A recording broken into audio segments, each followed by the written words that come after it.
May bisita po tayo ngayon, December 23, 2025, bago po matapos ang taon. Ito po, naghahanap po sila ng 10-wheeler dump truck. Ito po, at pinakita ko sa kanila ito, 6WF1 inline, and then bubble top high roof.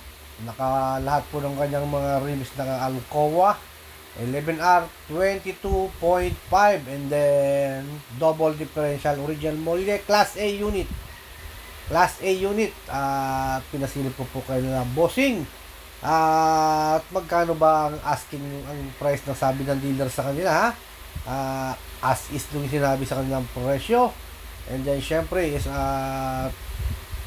pag class A talagang mahal, ha? Pag talagang super sariwa, mahal.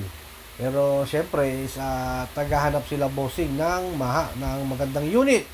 Yung isang katabi nito, pang-apat na katabi nito, nasa 2 million ang asking po sa kanila ng dealer. And then etong unit naman po na ito is 2.7 million. Naku, napakalaki, hindi po ba?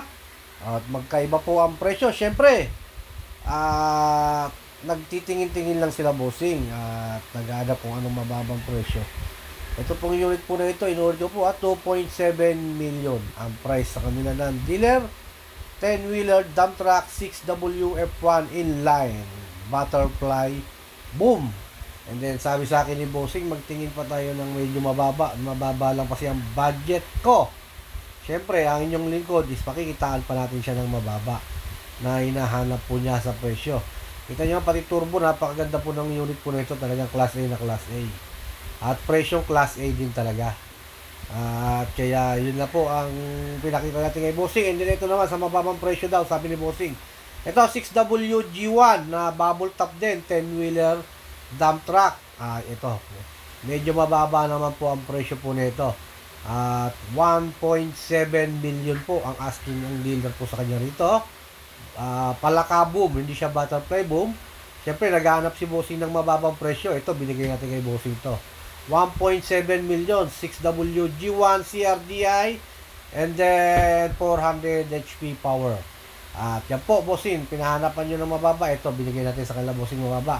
And then babalik daw sila after ng okasyon. Kaya po nagtingin-tingin lang muna sila ng unit ngayong araw.